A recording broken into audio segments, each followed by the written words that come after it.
The flight that crosses the Pacific and passes close to Antarctica. Santiago to Melbourne, Australia. Immediately after takeoff, the flight heads south, taking advantage of the reduced circumference of the Earth near the poles.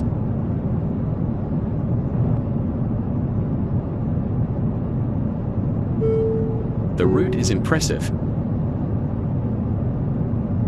Although it appears to be close, it is not possible to see Antarctica itself, as the flight passes a few hundred miles away.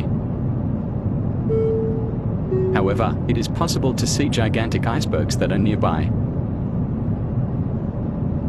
The total duration of the flight is 14.5 hours. The distance covered is 7,150 miles.